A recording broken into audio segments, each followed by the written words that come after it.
Arrivederci! Welcome to the video, and here we are starting off in Venice, the city of lovers, a perfect place for 3 gentlemen, including international chef. International chef. And what an evening to arrive on, walking around the streets of Venice, being shown around by a local artiste. Here's the morning, and here's Chef on his phone. Too many pints for Chef, I think, and here's the boys zoned out in some kind of weird hotel lobby area. You ever seen a Venetian man pushing a cupboard around? There's Chef looking at a bridge. There are over 400 bridges in Venice. Lots of bridges to see and walk over. There they are, taking in another bridge. Having a coffee, an ice cream, like a real Venetian person. And we saw and got shown around by local artiste and tour guide Sophie Vista. About the history. Oh no, this The geography. no, this is I was reliably informed by Chef Phil Goss, who does some artwork in his spare time, that her art is better than her tour guiding, which is lucky because she didn't know where she was going around the city. I'm joking, of course. Sophie was a lovely person and did know her way around Venice. She knew lots of local people, having lived there for a number of years. One such person was this boat builder, who I'll call Antonio because I can't remember his name. But he had lovely boats that he showed the boys, Dave and Phil and I and Sophie, and he was just a lovely gentleman showing us around his workshop. We left Venice in style, choosing not to go over the several hundred bridges to get us back to our start point, but cruising at about 0,000 feet on a boat back to the bus that we needed to take to get to the mountains and to start our adventure in the Dolomites. Here's Dave looking a bit rough. Here we are, arriving in Cortina d'Ampezzo. Pretty sure that's how it's pronounced. And here is our hotel room. And Dave is very excited to be here. Chef is tuning into tomorrow's weather forecast. Home sweet home. At this point, we didn't have a clue what we were Search for doing, pizza. so we decided to go and get a pizza and the beer at a local restaurante, and that's us going into said restaurante, and we are searching for phone numbers for people to take us to our start point because we haven't planned this very well and we don't have a clue what we're doing. Lager de Braise. All the good ones, aren't there? Here we are at the local bus station about 10 at night because we still don't have a clue what we're doing. And here's us in bed, Dave checking his social media profiles, me doing some video editing, Dave checking his social media profiles, and Phil just being a stalker behind the camera. You ain't seen a breakfast till you seen a breakfast in Cortina d'Ampezzo. Day one. So by this point, I think we've discovered that we need to get from Cortina to a place called Lago de Brajes, which is about an hour's drive away through pretty mountainous terrain. All looks a bit like what you think Switzerland would look like. Look at all the flags there. European nation. This is the bus trip. And there is Dispar. And we are going to Dispar to buy some goods for the journey, including a bottle of wine, which is actually a carton of wine, for €1.50. Lago de Brais is the start point for the Alta Via Uno, which is a trekking route that we were on, starting here and going up into the Dolomite Mountains. Where are we going, guys? Past the hotel, and then there's a fort which we ignore. You read the book? Dolomites book? Concentrating on refueling. I'm American originally, but I've lived in for a really long time. By this point, we picked up a fellow traveller, which I have found very childishly to be very amusing. Yeah. Mostly because Dave is struggling with, well, let's call it digestion problems. An hour up and Yeah. an hour back. Yeah. Okay, we'll see how we're doing. Right? Yeah. Perfect. Yeah, basically I've been ill, so so these guys are. Phil, you can't film me talking about how ill I am. So I don't know how much energy I'm gonna have, Okay. so I can't promise that I'm gonna. Yeah, sure. That's fine. Better to complete this stage. Bit awkward, but we carried on nonetheless, and Dave was reading from his guidebook. Here is the said Lago de Brais, which is incredibly beautiful, and we kept on walking beside it for about an hour until we headed up onto our route, which was pretty strenuous to start with. We were walking for a few hours until we reached our lunch spot. I'll leave you to enjoy the view. Oh, 2 hours in, day one. Dear one. It's got a mountain pass to cross. Lunch spot. You get the cows for the bells. He's ripped the arse out of this trail.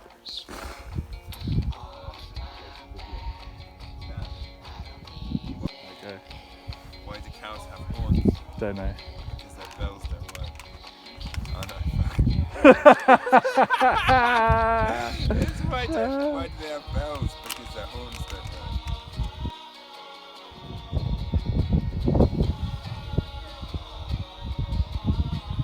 The basic lifestyle to these treks is that you trek from one refugio, which is a mountain hut or refuge, to another, and here we stopped at a stunning one overlooking some amazing scenery and having a bowl of pasta and some vino. Go. Lunchtime, day one. You commented.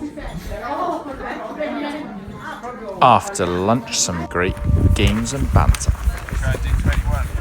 21 more. Game 21. Without drinking.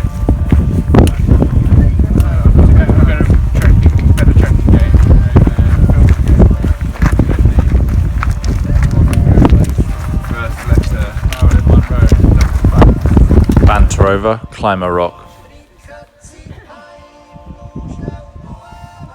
What better way than to spend some time hiking up a little stone and having a little seat on top of that stone, looking out over the mountains and valleys of the Dolomites.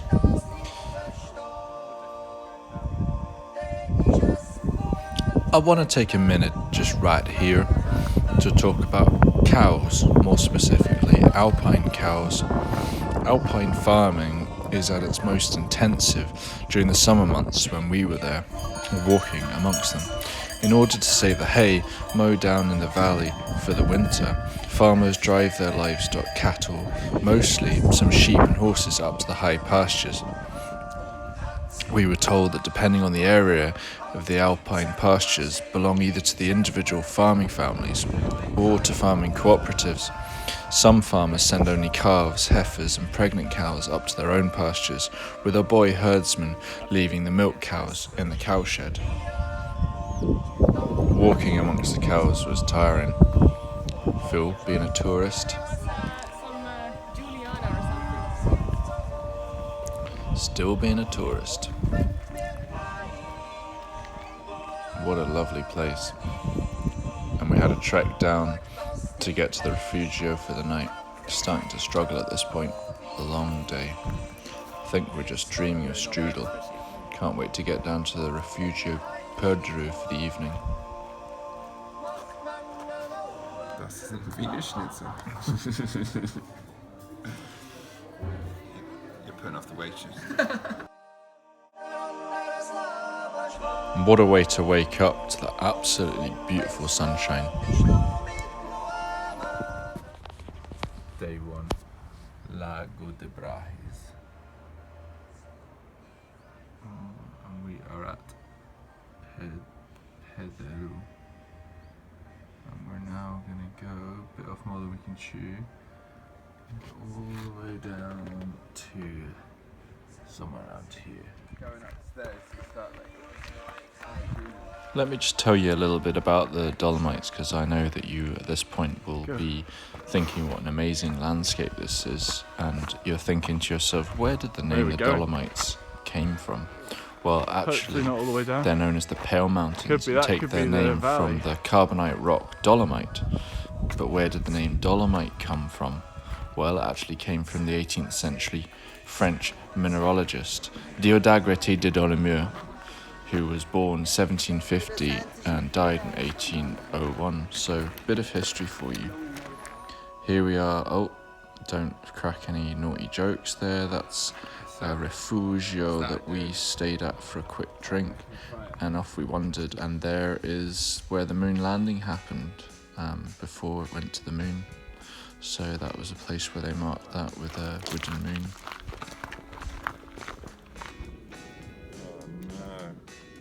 beautiful new shoes.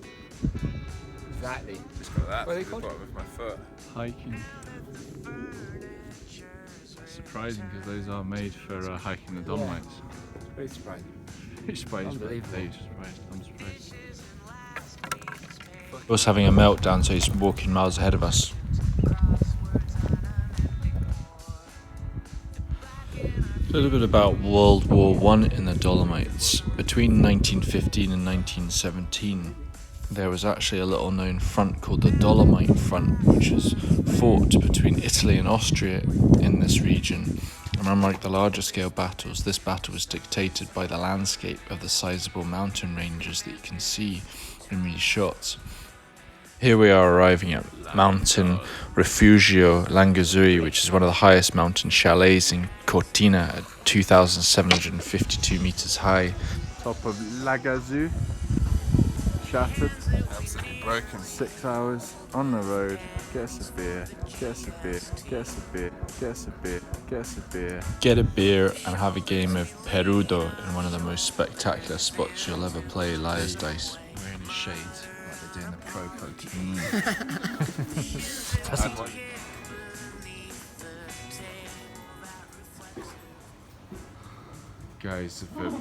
Guys have persuaded me to take the cable car instead of walk down. What's that?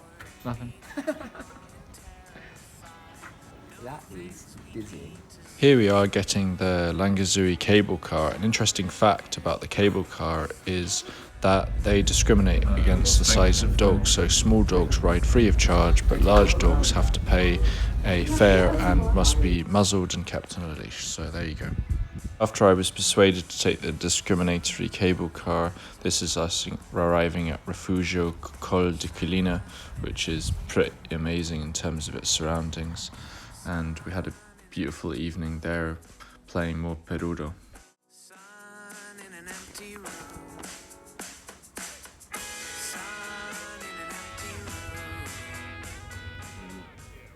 Here we are, Cinque Torre.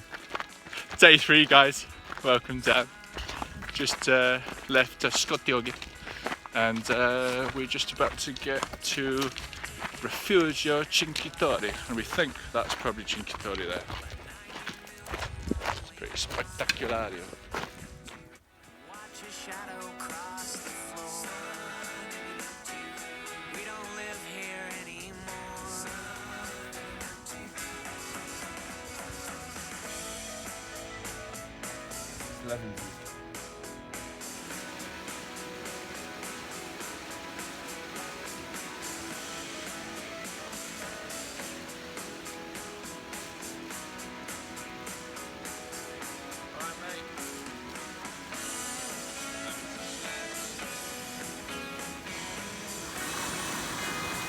Here's Dave, who's found a French over our lunchtime snacks, whilst we sat beside a river, which was beautiful, and watched the butterflies flying around us.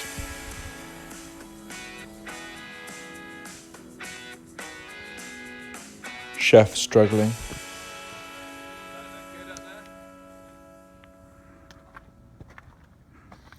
It's a panorama. After the news, panorama. We all need a little bit of private time. Everyone needs private time. When you go away and you just contemplate the world and you try and block everybody else out and you think about things that you need to think about. And no one needs private time more than Chef Plimsoll Phil Goss. And here he is taking some private time beside the beautiful lake.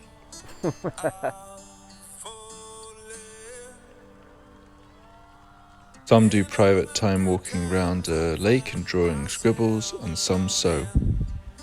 Not necessarily. No, why? And in the bad times I fear myself. Yeah. Oh, it's nice. Fucking hell. So hot. Salty.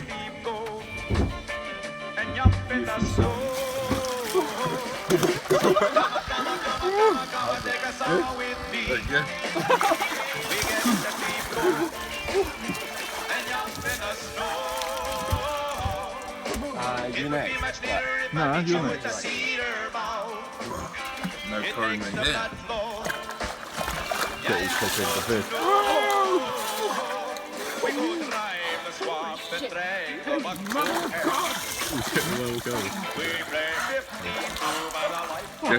Head first. Go head first.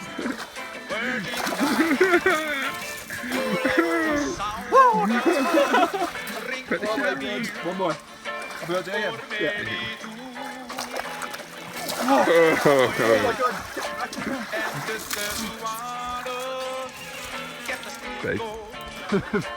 And jump in the snow. My place, and I'll go get you. Another one? Got to do two. Yeah, you betcha. I got a dollar that you can borrow.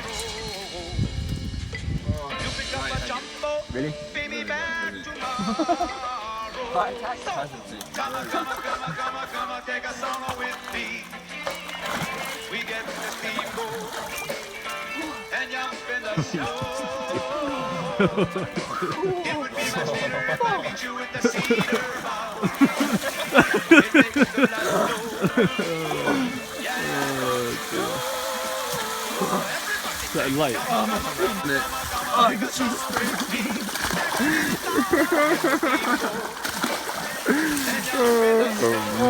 Muggy.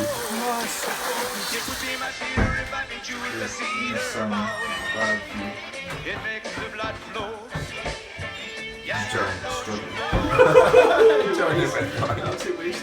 Cheers.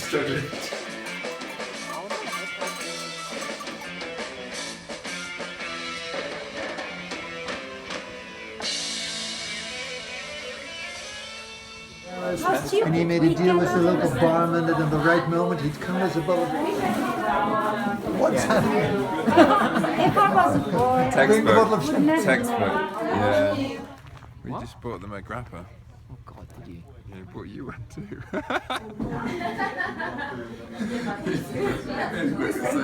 It's just a fat guy.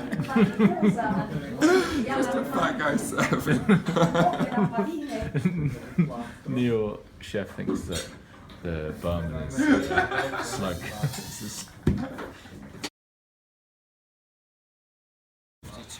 Day 4. Day 4, we're at Croda del Lago. Had your Sony. Feeling Had your very meal. fresh. Have a little look. Stinks a bit. I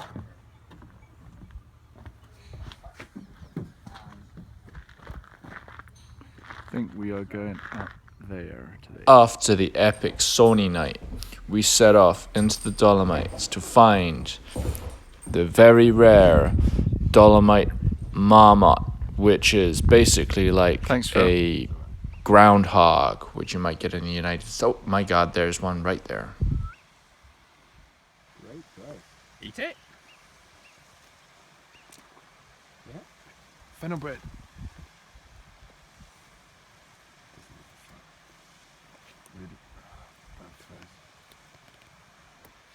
Here we go. So dopey. Holy fuck, 3 men there. Does that mean it's gonna rain? Keep wandering through the Dolomites, searching for their next refugio, and so life tumbles on. And here we are, just getting to the Refugio Città di Fiume, which is located in a wonderful position in the Dolomites on the feet of Mount Pelmo. It offered amazing traditional cuisine and was accessible from this Passo Staulanza, where a dirt road climbs. Show off your skills.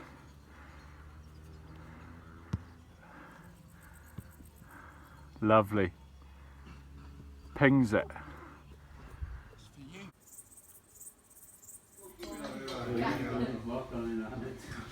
Dudo, Perudo. There aren't even 7 dice in the game. Please, pay the piper. She was shower coins, greedy. We chatted, we settled the shower, token bill. We walked outside, we looked up, we watched the gymnastics show, and we moved on out of Refugio Città di Fiume. I'm doing that challenge from Die Hard. 4 liters exactly. Struggles. Everyday struggles.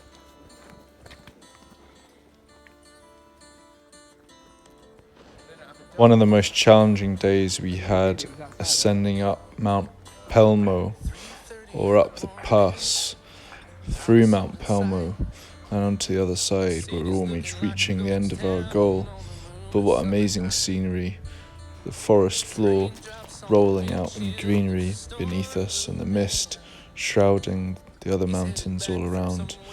Looking out, all we could see mist and peaks. Up to that pass.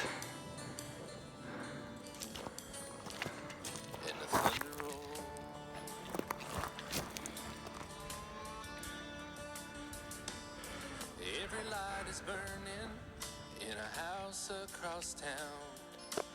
She's pacing by the telephone in her Have an update. flannel gown. Going up some pass.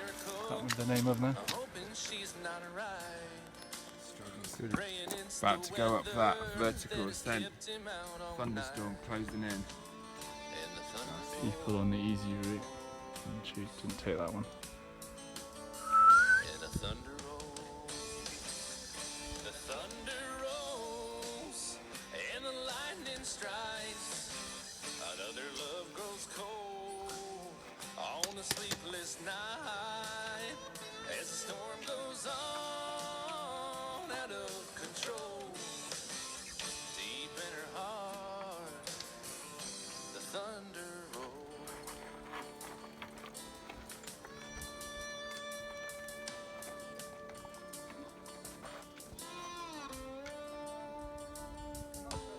She's waiting by the window when he pulls into the drive. She rushes out to hold him, thankful he's alive.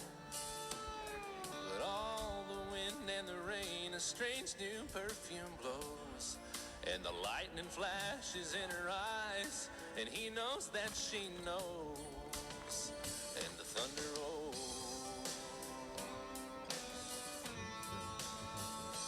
I want to find out how many people. After a long and arduous trek up Mount Pelmo and over the pass, well-deserved lunch at an unknown and unnamed refugio, and then after lunch, keep strolling on, strolling through the Dolomites. When the night has come and the land is dark and the moon is the only tonight we'll see. No, I won't be afraid. Oh, I won't be afraid. Just as long as you stand by me. So darling, darling, stand by me. Oh, stand by me. Oh, stand by me. Stand by me. Some people call it cheating. I call it a cable car or a chairlift, or I don't know what I call it, but it was quicker than walking up. And we found ourselves at the top pretty quickly, looking over again the beautiful mountains of the Dolomites, and finding our way with only about a few hours to go until the last refugio, where we knew we'd be close to finishing our journey.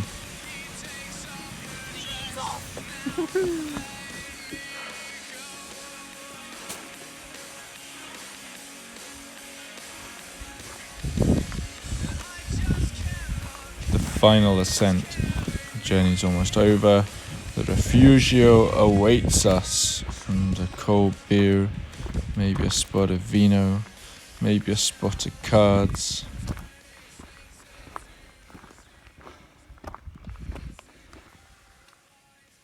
Got your big bed, Phil. You get what you pay for. What's this? This is a 1, 2, 3, 4, 5, 6, 7, 8 or something. Yeah. 7 bedder. Babes arrive later. What an amazing view. What was that? Oh, they had the guitar. That's right. Just talking about favourite features, aren't we? This one's pretty good. It's okay. Good location, but it's a bit Packed in and not enough sort of seats outside and stuff. I liked it yesterday. I thought yesterday's was good in terms of setup. Freud has got to be the best, though, isn't it? Which one is it? Next Sauna. to like sauna, cows. Played That was good. what was good about playing football with the lads over We there? had our own room as well, didn't we? Nines. Ah, No, you got them.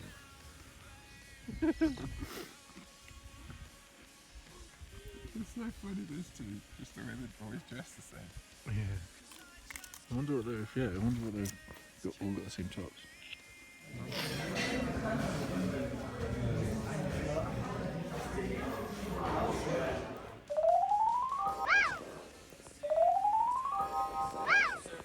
Everybody's learning how. Come on a safari with me. Come on a safari with me. Early in the morning we'll be starting out. Some honeys will be coming along. We're loading up our woody with our boards inside and heading out singing our song. Come on, baby, wait and see. Yes, I'm gonna take you surfing with me. Come along, surf, baby, wait and see. Yes, I'm gonna take you surfing with me. Let's go surfing now. Everybody's learning how. Come on a safari with me. Come on a safari. Huntington and Malibu, they're shooting the deer. In Rincon, they're walking the nose. We're going on safari to the islands this year, so if you're coming, get ready to go. Come on, baby, wait and see. Yes, I'm gonna take you surfing with me. Come on, baby, wait and see. Yes, I'm gonna take you surfing with me. Let's go surfing now. Everybody's learning how. Come on a safari.